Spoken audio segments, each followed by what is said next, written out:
مشہور واقعہ آپ نے سنا ہے عالم دین کا کہ بچے نے کوئی غلطی کی، کوئی چھوٹی موٹی غلطی کی ہوگی، تو انہوں نے بہت پریشان ہوئے، کہا کہ میں نے تو اپنے بچے کی تربیت ایسی نہیں کی تھی۔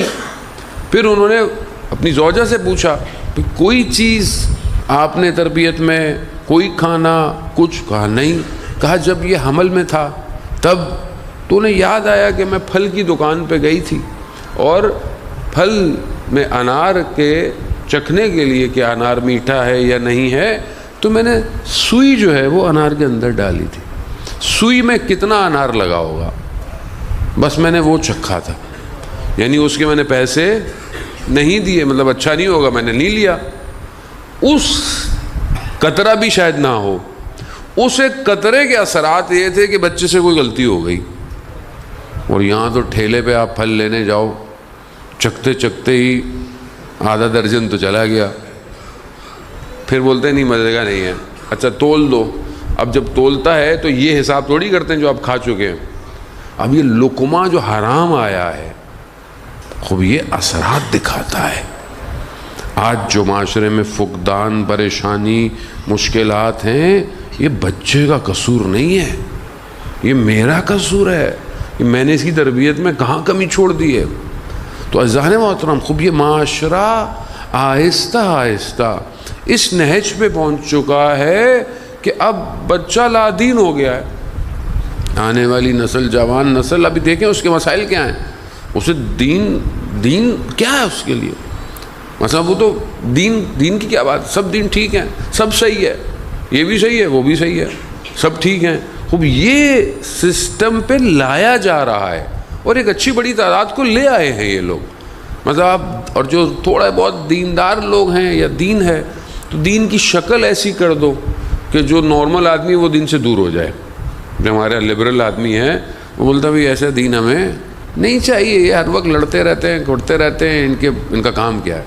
تو عزیزان محترم، اسلام مدنی مذہب ہے، یعنی جب اسلام آیا ہے تو اسلام پیغمبر اکرم حضرت محمد مصطفیٰ صلی اللہ علیہ وسلم،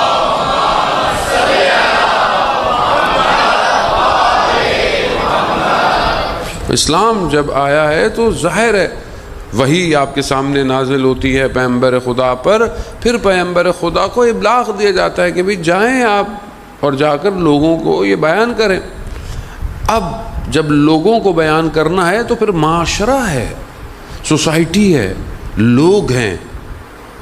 جو عرب تھے جنہوں نے پیغمبر کی بات کو مانتے نہیں تھے اور انہیں آفر بھی بہت کی کہ بھئی آپ جو دل چاہے لے لیں، آپ کو دولت چاہیے، آپ کو یہ چاہیے، ہم آپ کو سب دینے کو تیار ہیں، مگر آپ ہمارے خداؤں کو برا نہیں کہیں، یعنی آپ اپنا کام کرتے رہیں، ہمیں ڈسٹرب۔ خوب اگر صرف اپنا دیکھنا ہوتا، اپنا گھر تو پیغمبر کو ابلاغ نہیں ہوتا۔ پیغمبر کو حکم دیا گیا کہ سب کو تبلیغ کرو، جو غلط ہے اس کو روکا جائے۔ اس غلط کو روکنے کے لیے جو پہلی چیز مستحکم خود پیغمبر کی اگر آپ زندگی تاریخ میں روشنی ڈالیں تو کیا تھی، کیسے ایک محبوب کبریا ہیں، بہترین اور معلم بشریت ہیں، سب سے افضل ہیں، پہلی مخلوق ہیں، لیکن اس کے باوجود زمینی جو حقائق ہیں بشر کے اس کو پورا کر رہے ہیں تقاضوں کو، اور وہ دکھا رہے ہیں کہ کوئی بھی شخص کامیاب تب ہو سکتا ہے کہ جب اس کا گھر مستحکم ہو۔ اب اس حالات میں کہ جہاں پر مشکلات آسان نہیں تھی، اللہ ہمارے لیے بھی تاریخ پڑھتے اگر بہت تیزی سے آگے نکل جاتے ہیں، آپ اس دور کے اندر دیکھیں کہ جب خود رسول خدا اوپر جا کر غار حرا کے اندر جو ہے وہ تشریف فرماتے ہیں تو کون ہے جو ان کی مدد کر رہا ہے؟ کہ ہم اور آنکھوں کو اپنے حساب سے پڑھتے ہیں، مجلس بھی ہمیں اپنی مرضی کی سننی ہوتی ہے، تاریخ بھی اپنی مرضی کی پڑھنی ہوتی ہے۔ خوب آپ دیکھیں تو صحیح کہ کس چیز کی طرف نشاندہی کر رہا ہے اسلام، کہ ایک ایسی ہستی کہ جس سے بہتر کوئی دنیا کے اندر ہستی نہیں ہے، اس ہستی کے لیے بھی پروردگار نے اس کے اطراف کو محکم رکھا ہے۔ کیوں؟ یہ دکھانے کے لیے کہ جب تک بیت گھر محکم نہیں ہوگا کچھ نہیں ہو سکتا۔ اس گھر محکم کرنے کے لیے جب ایک خاتون کا انتخاب کر رہا ہے، اسے خاتون کا انتخاب کیا گیا، وہ خاتون کتنی اسٹرانگ ہے کہ رات کی تاریکی میں جا کر اس غار میں رسول خدا کو کھانا تک پہنچا رہی ہے۔ تو یہاں آپ دیکھیں کہ کتنا یہ، اور اسی سسٹم کو توڑنے کی آج پوری کوشش ہے جو اینٹی، اچھا صرف مذہب نہیں، مطلب جو انسانیت کے دشمن ہیں ان کا یہ کام ہے، اور جہاں قرآن جہاں ہے وہاں سب سے پہلے انہی گھروں کی بات کر رہا ہے، گھر کیسا ہونا چاہیے، گھر کیسا ہو۔ وہ حضرت موسیٰ علیہ السلام جب کہ فرعون کے دربار کے اندر پل بڑھ رہے ہیں، وہاں پر بھی ایک خاتون ہے جو توحید پرست ہے، جو اس اللہ کے ولی کی تربیت کر رہی ہے۔ یعنی کون سی چیز ہے جسے فوکس کر رہی ہیں قرآن کی آیتیں؟ کتنی مشکل ہے، کتنے کاہن ہیں یہودیوں کے بیت المقدس کے اندر عورت داخل نہیں ہو سکتی، اس حالات کے اندر حضرت مریم کی عفت اور پاک دامنی کو خدا محفوظ کر کر اس کے بطن سے ایک اللہ کا نبی جو ہے وہ آ رہا ہے۔ یہ اسلام آپ کو، قرآن آپ کو دکھا رہا ہے عزیزان محترم۔ اب یہ جو اب سلسلہ ہے کہ یہ محکم ہو، جب رسول خدا آتے ہیں اور رسول خدا اس بات کو ابلاغ کرتے ہیں تو اپنے اطراف کو محکم دیکھتے ہیں۔ جب جو بھی مشکل ہے، خود رسول خدا فرماتے تھے، ان کی حضرت خدیجہ سلام اللہ علیہا، ان کی جو ہے وہ درجات بلندی اور ان کی رفت اور پاک دامنی، اللہ صلی اللہ علیہ محمد۔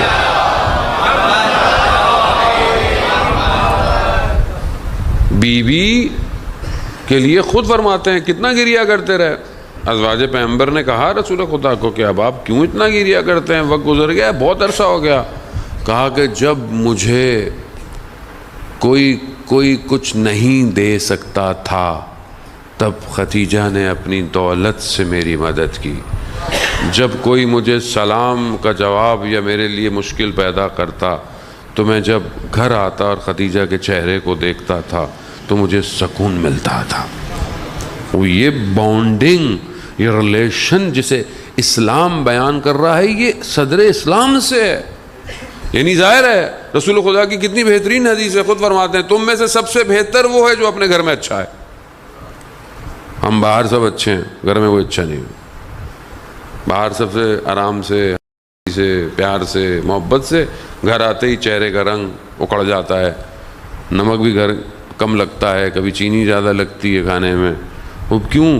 جبکہ رسول کہہ رہے ہیں تم میں سے سب سے اچھا وہ ہے جو اپنے گھر میں اچھا ہے، اور تم سب میں سب سے بہتر اس معاملے میں میں ہوں، کیونکہ رسول خدا سے اچھا کوئی ہو نہیں سکتا۔ اب یہ گھر اتنا محکم تھا کہ ان عرب کی کتنی مشکلات تھیں، لوگوں نے رسول خدا کو کتنی اذیت کی، کتنا تکلیف دی، لہو لوہان کر دیا، مگر گھر استحکامت دکھا رہا۔ اگر گھر انسان کا بکھر جائے، گھر سے انسان کو سپورٹ نہ ملے، یا اس کو گھر مایا سکون نہ ہو، قرآن کیا کہہ رہا ہے کہ ہم نے تم، یہ آیات ہیں سورہ نور کی غالباً آیت ہے، پروردگار یہی کہتا ہے کہ ہم نے تمہیں یہ جو جوڑے بنائے ہیں یہ کیوں بنائے ہیں؟ تاکہ تم ایک دوسرے کے لیے سکون کا باعث بن سکو۔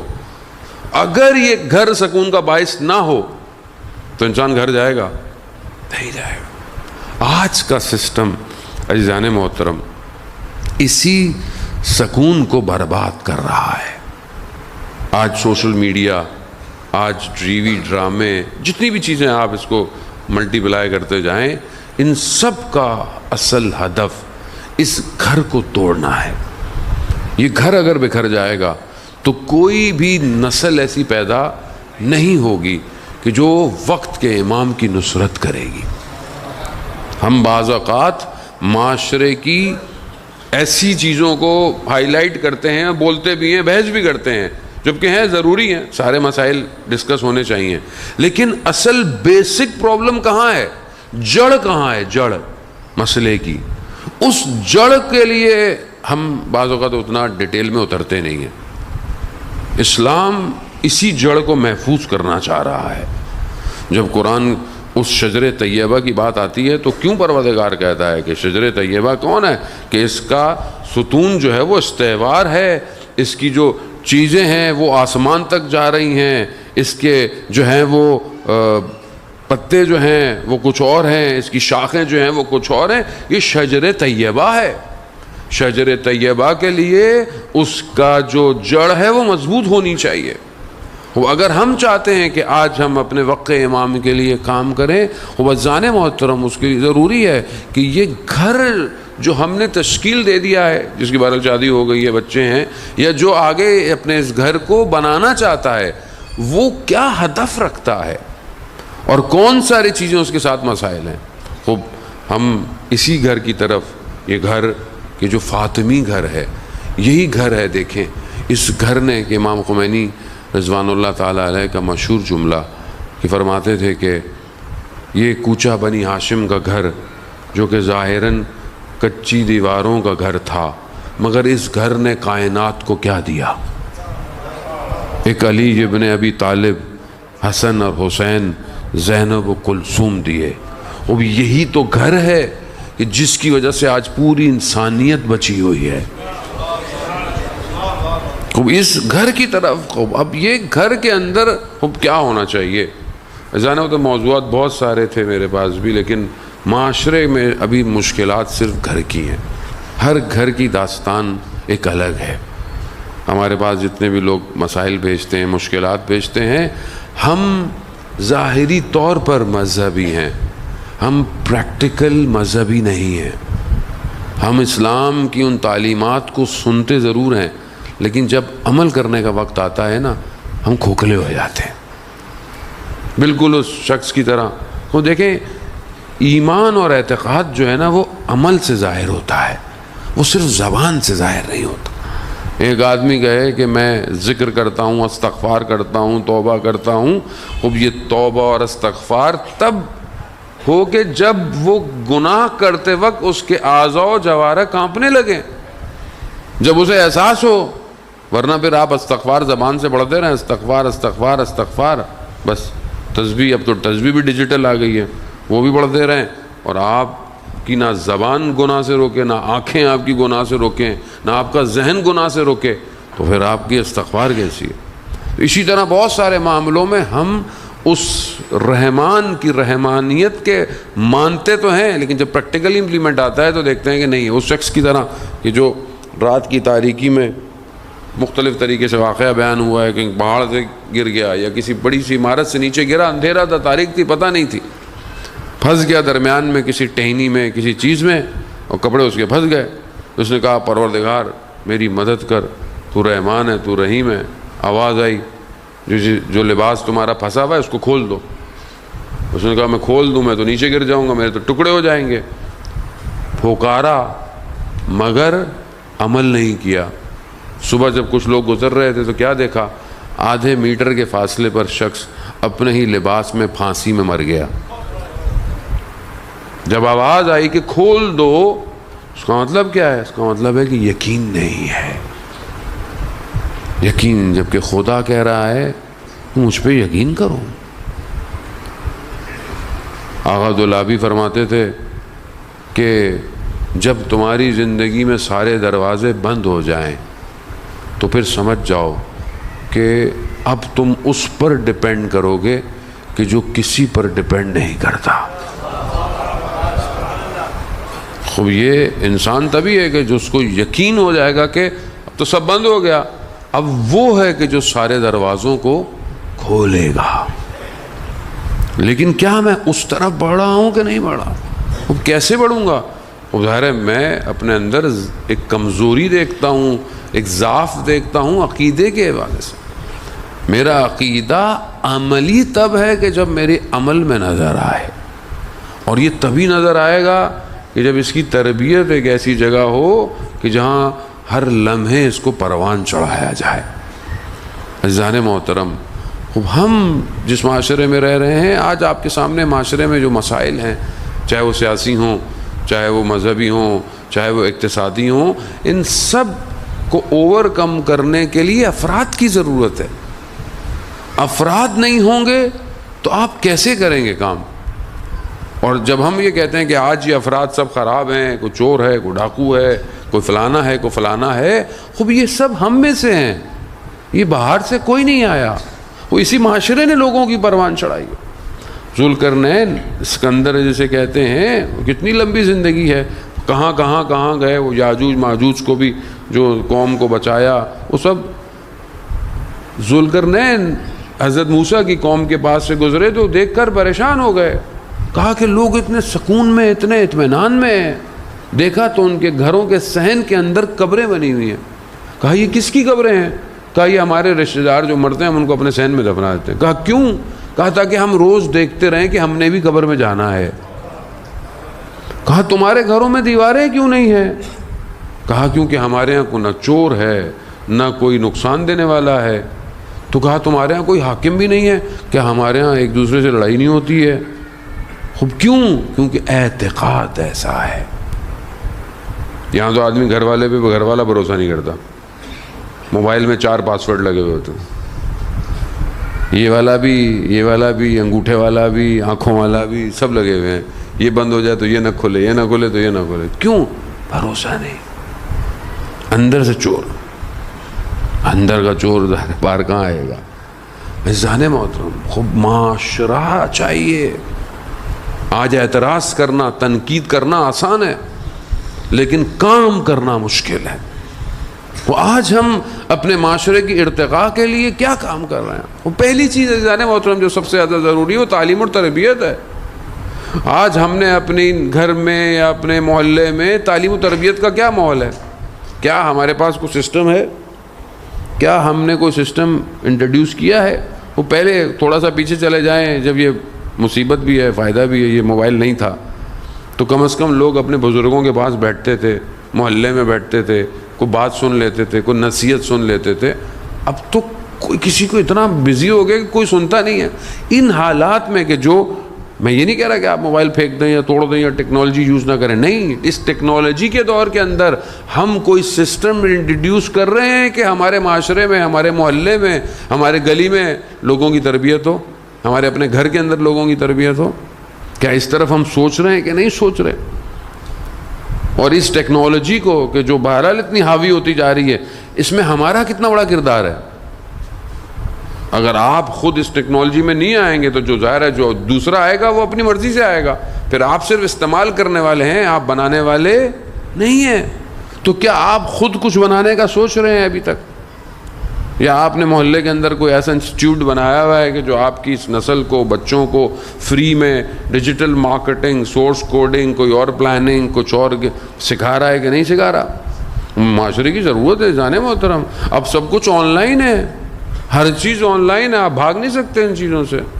تو کیا اس دور کے اندر جب آپ صرف انسٹیٹیوٹ کے اندر اگر آپ نے خود بنایا ہوگا تو صرف آپ اس میں کورس نہیں سکھائیں گے بلکہ ساتھ میں تربیت بھی کریں گے کہ اس ٹول کو انسانیت کی فلاح کے لیے استعمال کرو، اس ٹول سے کوئی ایسی چیز نہیں بناؤ۔ شہید مطہری اپنی ایک کتاب میں فرماتے ہیں کہ یہ جو نئی ٹیکنالوجی بہرحال جو بھی اس زمانے کے اندر بھی تھی، یہ ٹیکنالوجی بری نہیں ہے۔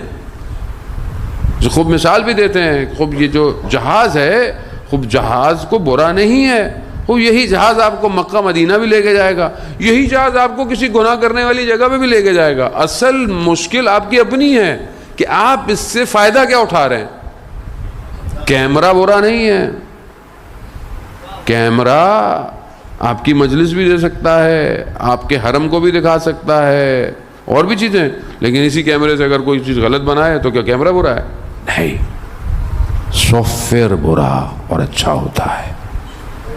اگر اس سافٹ ویئر کو وائرس دور کر دیں تو یہ انسانیت کی فلاح دے گا۔ نیوکلیئر ٹیکنالوجی بری نہیں ہے۔ آج دنیا کے اندر انرجی کرائسس ہیں، دنیا میں گیس کی شارٹیج ہے، پیٹرول اوپر نیچے ہو رہا ہے، خوب بجلی کہاں سے آئے گی؟ خوب ظاہر ہے آپ کتنا پیٹرول سے دیں گے، کتنا پانی سے دیں گے؟ خوب نیوکلیئر گو کے بہت مشکل سے بنا پاتے ہیں، لیکن اس نیوکلیئر ٹیکنالوجی کا اصل مقصد بہت چھوٹی سی چیز سے انرجی کو پورا کرنا ہے، لیکن اسی نیوکلیئر سے جاپان میں نیوکلیئر بوم مار دیا، انسانیت کو برباد کر دیا۔ ٹیکنالوجی بری نہیں ہے، فون اچھا اور برا نہیں ہے، آپ نے اس کے اندر ڈالا ہوا کیا ہے؟ کیا آپ اس فون میں قرآن پڑھتے ہیں؟ کیا آپ اس فون میں ہر روز صبح اٹھ کے دعائے عہد پڑھتے ہیں؟ کیا آپ اس میں کوئی پڑھائی، کوئی ایجوکیشن کی چیز کرتے ہیں، یا صرف بیٹھ کر فیس بک، انسٹاگرام دیکھتے رہتے ہیں؟ فون برا نہیں ہے۔ وہ اسی طرح اصل یہ گھر تبھی بنے گا کہ جب آپ گھر میں افراد کی تربیت کریں گے۔ اب آپ کے اپنے اوپر ہے کہ اب آپ بہت اچھی کوشش ہوتی ہے، مجھے جوان لڑکے ملتے ہیں اور آپ کے محلے کے اور اس طرح ہر جگہ کے مولانا صاحب ہمیں مجلس کا ٹائم دیں اور ابھی آگے والے ٹائم دیں، خوب دیکھیں، بہت اچھی بات ہے، آپ مجلس کرائیں، مجلسیں اور علماء سے بھی کرائیں، لیکن کیا آپ اس بھاگ دوڑ کے علاوہ یہ سوچتے ہیں کہ میں اگلے سال تک اپنے محلے میں کوئی ایک ایسا ادارہ بنا لوں، کوئی ایسا انسٹیٹیوشن بنا لوں، کوئی بچوں کی ایجوکیشن کے لیے کام کر لوں، کوئی اپنے محلے کے چھوٹے چھوٹے بچوں کو بک ڈسٹریبیوٹ کر دوں، کوئی لائبریری بنا لوں؟ یہ کون سوچے گا؟ اب یہ ہم نہیں سوچیں گے تو باہر والے تھوڑی آپ کے محلے کے بارے میں سوچیں گے، آپ کو خود سوچنا ہے۔ آپ کے پاس ڈیٹا ہو کہ آپ کے محلے میں کتنے بچے اتنی ایج کے ہیں، کتنے بچے ایسے ایج کے ہیں، خوب ان کو ابھی سے تربیت کریں۔ ہو سکتا ہے کوئی فائنینشلی کرائسس میں بہت اچھا پڑھ نہ سکتا، اس کو کتابیں فراہم کریں۔ ٹیلنٹ درمیان میں موجود ہوتا ہے، آپ اس کو اوپر لیول تک لے کر آئیں، اس کو انجینئر تک آگے تک لے کر، خوب کس کی ذمہ داری ہے عزیزان محترم؟ پھر ہم کہتے ہیں جی معاشرے میں یہ مسائل ہیں، فلانے یہ مسائل ہیں۔ خوب مسائل صرف مسائل کہہ کر حل نہیں ہوگا جب تک ہم گھر کو صحیح نہیں کریں گے۔ اللہم صلی علی محمد وآلہ۔ آپ دیکھیں کہ یہ گھر خوب کتنا بہترین گھر ہے کہ یہاں پر اگر آپس میں بچوں کا مقابلہ بھی ہو رہا ہے کہ کچھ ملے گا تو کیا ہے کہ بی بی جو ہے وہ تسبیح کے دانوں کو بکھیر دیتی ہیں اور حسن اور حسین جو ہے وہ دانوں کو جو زیادہ اٹھائے گا وہ جو ہے اس کو ملے گا، لیکن دانے دونوں برابر اٹھتے ہیں۔ خوب تربیت گھر کے اندر ہے۔ ایک اگر کچھ دے رہا ہے بڑا سائل کو تو دوسرا کہتا ہے میں بھی دوں گا، تیسرا کہتا ہے میں بھی دوں گا۔ وہ یہ تربیت ہے۔ قرآن کی پوری جو ہیں وہ صورتیں انہی کے لیے اتر آئی ہیں۔ خوب کیا یہ تربیت ہم دے رہے ہیں بچے کو؟ کیا ہمارے گھر میں بچے کو سکھایا جاتا ہے کہ بیٹا صدقہ ایسے دینا ہے، خیرات ایسے دینا ہے، اللہ کی راہ میں ایسے دینا ہے؟ کیا اس کے اندر یہ انفاق کا سافٹ ویئر انسٹال کیا جاتا ہے یا نہیں، یا خود غرضی سکھائی جاتی ہے؟ وہ آج جو بچے کے اوپر کام ہو رہا ہے، animation, D C comics, Disney World, Marvel, یہ سب کیا ہے؟ وہ یہ خود غرض بنا رہے ہیں اس کو، یہ خود پرستی بنا رہے ہیں۔ اس اینیمیشن کارٹون کے ذریعے آج دیکھیں بچہ ہر چیز چھین رہا ہے، چھپٹ رہا ہے، پھینک رہا ہے، دوسرے کی بھی چھین لیتا ہے، اس کی بھی چھین لیتا ہے، باہر دیکھتا ہے وہ بھی چاہیے اس کو۔ کیا ہے یہ؟ دنیا پرستی، دنیا کی چیزیں سے سکھائی جا رہی ہیں۔ اب یہ بچہ کب یہ کہے گا کہ میں خود دے دوں؟ تربیت دیکھیں آپ عزیزان محترم، امام حسین علیہ السلام، اللہم صلی علی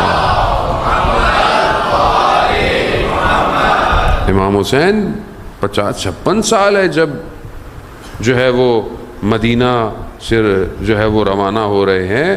اس سے پہلے جب مدینہ کے حاکم نے امام کو بلایا بیعت کے لیے تو امام نے جہاں بہت سارے جملے کہے، ہے ہاتھ منا ذلہ، یہ امام کا جملہ ہے۔ اس کے بعد امام نے ایک اور جملہ کہا کہ جو زیادہ پڑھا نہیں جاتا۔ امام نے جب یہ کہا کہ خوب ہمیں گوارا نہیں یہ ساری چیزیں، ہم اس سے مبرہ ہیں، تو امام نے فرمایا کہ جس طہارت نے ہماری پرورش کی ہے وہ راضی نہیں ہے اس کام سے۔ یعنی اگر آپ اس کو عام جملوں میں ترجمہ کریں تو کہا ہماری والدہ راضی نہیں ہے اس کام سے۔ وہ مولا آپ اپنی اتنی ایج ہو گئی ہے آپ کی، پھر بھی کہا نہیں ماں ضروری ہے۔ ماں نے تربیت ایسی کی ہے کہ حسین جیسا یزید جیسے کی بیعت نہیں کر سکتا۔ یہ ماں کی تربیت ہے عزیزان محترم۔ استاد علی ہمارے فرماتے ہیں کہ ہم 2 ہفتے کے ایک کیمپ پر 17 سال سے لے کر 20 سال کے لڑکوں کو لے کر کیمپ پر گئے تو ابھی کچھ گھنٹے گزرے تھے، دیکھا کہ ایک بچہ بیٹھا ہوا کونے پہ رو رہا ہے، بہت رو رہا ہے۔ ہم نے اس کو دفتر بلایا، بولا کہ کیا بات ہے؟ پہلے تو شرمایا شرمندگی سے، بولا کیا بات ہے؟ کہا مجھے میری ماں یاد آ رہی ہے۔ تو 17 سال کا لڑکے ہوتے تو مذاق اڑاتے کہ بھئی چھوٹے بچے ہو تمہیں ماں یاد آ رہی ہے، لیکن جتنے بیٹھے ہوئے تھے انہوں نے کہا کہ آفرین ہو اس ماں پر جس نے ایسی تربیت کی ہے کہ تھوڑی دیر کے لیے بھی دور ہے ماں کو یاد کر رہا ہے۔ عزیزان محترم، ماں وہ بیس ہے سوسائٹی کی کہ جو ایک بچے کو، چاہے وہ کسی گاؤں میں پیدا ہو اور کسان کا بیٹا ہو، اس کی تربیت ایسے کرتی ہے کہ وہ قاسم سلیمانی بن جاتا ہے۔ یہ ماں ہے، وہ ان ماؤں کو لوگ نہیں پہچانتے۔ یہ ماں کی تربیت ہے کہ اس مقام پر آ جائے ایک شخص کہ پوری دنیا اس کے نام سے گھبرانے لگ جائے۔ آج بھی شہید ہوئے سردار کو کتنا عرصہ ہو گیا، آج بھی انسٹاگرام قاسم سلیمانی کے نام سے گھبراتا ہے، فیس بک گھبراتا ہے۔ وہ ایسی کیا بات ہے؟ وہ کہا شخص ایسا ہے، مائیں گمنام ہیں ایسی۔ شیخ انصاری خوب کتنے بڑے ہیں کہ جتنے بھی بڑے فقہا ہیں آج اس زمانے سے لے کر آس پاس کے، کہ سب شیخ انصاری کی اس محنت کا نتیجہ ہے۔ علم کسی نے لے لیا، سیاست آیت اللہ شیرازی نے لے لی، لیکن تقویٰ جو تھا شیخ انصاری کا ان کے ساتھ قبر میں چلا گیا۔ شیخ انصاری کی ماں دیس فل کی رہنے والی تھی، نجف جب آئیں اپنے بچے کے پاس بھی اور زیارت کرنے، تو جب عرب خواتین کو پتہ چلا کہ شیخ انصاری کی ماں ہے تو ہاتھوں کو چومنا شروع ہو گئی، بالکل عقیدت احترام۔ ماں پریشان ہو گئی، کہا بیٹے سے، کہا کہ یہ کیوں میرے ہاتھوں کو چوم رہی ہیں؟ اور بیٹے کی تربیت ایسی تھی کہ نہیں بتانا چاہتے تھے کہ یہ میری وجہ سے چوم رہی ہیں۔ کہا ماں یہ اس لیے آپ کے ہاتھ چوم رہی ہیں کہ آپ دائم الوضو رہتی ہیں، آپ جو ہے وہ تہجد کی نماز پڑھتی ہیں۔ تو ماں کہتی ہے خوب بہت سارے لوگ تہجد پڑھتے ہیں، میرا ہاتھ کیوں چوم رہی ہیں؟ کہا ماں اس لیے کہ آپ زیارت پہ آئی ہیں۔ خوب کہا بہت سارے لوگ زیارت پہ آئے ہیں، میرا ہی ہاتھ کیوں چوم رہی ہیں؟ خوب ماں بھی ان کی سخت تھی۔ جب دیکھا کہ اب کوئی چارہ نہیں رہا تو کہا ماں یہ میری وجہ سے چوم رہی ہیں۔ کہا تمہاری وجہ سے کیوں چوم رہی ہیں؟ مگر تم کون ہو؟ تم اگر کوئی صرف بندہ خدا ہو، تمہارے اندر کیا ایسا خاص ہے؟ ماں کی تربیت تھی۔ عزیزان محترم، یہ مائیں گمنام ہیں۔